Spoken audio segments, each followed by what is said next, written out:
Hi friends, welcome to daily bites. இன்றைக்கி நம்ம எதை பற்றி பார்க்க போகிறோம் அப்படின்னா, நமக்கு எவ்வளோ முக்கியத்துவம் கொடுக்கணும் அப்படிங்கிறத பற்றி தான் நம்ம பார்க்க போகிறோம். நம்மளோட லைஃப்பில் நமக்காக வாழ்கிறத விட நம்மளை சுற்றி இருக்கிறவங்களுக்காக வாழ்கிறது தான் ரொம்ப அதிகம்.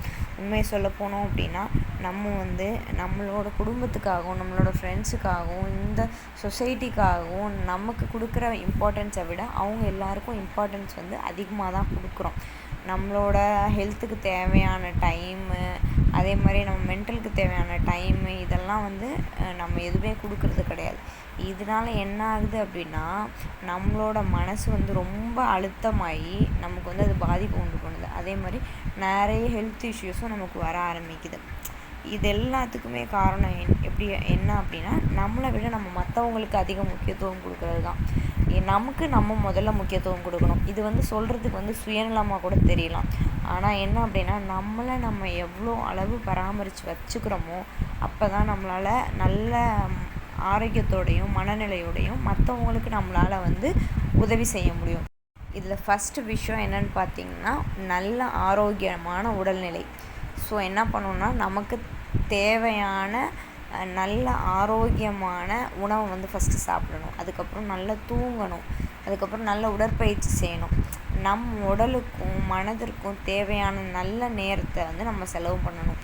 இதெல்லாம் பண்ணோம் அப்படின்னா மட்டும்தான் நம்மளோட ரொட்டீன் லைஃப் கரெக்டாக இருக்கும். அதே மாதிரி நம்ம ஃபஸ்ட்டு நம்மளை நேசிக்க கற்றுக்கணும். இப்போ நம்ம நம்மளையே நேசிக்கலை, நம்ம மற்றவங்களுக்காக தான் இம்பார்ட்டன்ஸ் கொடுத்துக்கிட்டே இருக்கோம் அப்படின்னா நமக்கு டிப்ரெஷன் அதிகமாகும். அதனால் ஃபஸ்ட்டு நம்மளை லவ் பண்ணால் தான் மற்றவங்க நம்ம மேலே அஃபெக்ஷனேட்டாக இருப்பாங்க. அடுத்து என்ன பண்ணணும் அப்படின்னா, நம்மளை சுற்றி உள்ளவங்களை சந்தோஷமாக வச்சுக்கணும்.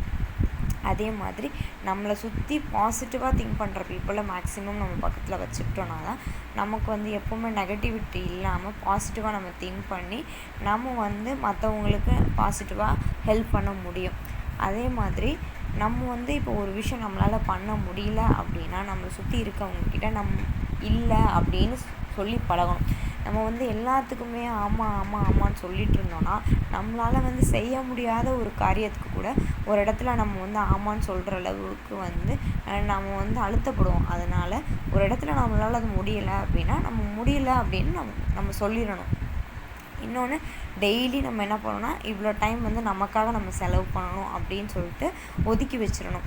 அதே மாதிரி ஒரு நாளைக்கு இவ்வளோ நேரத்தில் நமக்கான அந்த உடற்பயிற்சி, தியானம், அதுக்கப்புறம் நமக்கு என்னென்ன விஷயம்லாம் பிடிக்குமோ அந்த விஷயத்தெல்லாம் நம்ம செய்ய ஆரம்பிக்கணும். நம்மளோட ஒரு நாள் வாழ்க்கையிலையும் இது எல்லாத்தையும் நம்ம மாற்றிட்டு வந்தோம் அப்படின்னா நமக்கு நிறைய மாறுதல் தெரியும் நம்மளோட ஒட்டுமொத்த லைஃப்லேயும். நம்ம இதெல்லாம் செய்கிறதுனால நம்ம செல்ஃபிஷாக இருக்கோம் அப்படின்னு அர்த்தம் கிடையாது. நம்ம முதல்ல நம்மளை நல்லா பார்த்துக்கிட்டா தான் மற்றவங்கள நம்மளால் நல்லா பார்த்துக்க முடியும். அதனால் ஃபஸ்ட்டு நம்ம நேசிக்க கற்றுக்கணும். அதை நம்ம ஃபஸ்ட்டு பண்ண ஆரம்பிக்கலாம். தேங்க்யூ.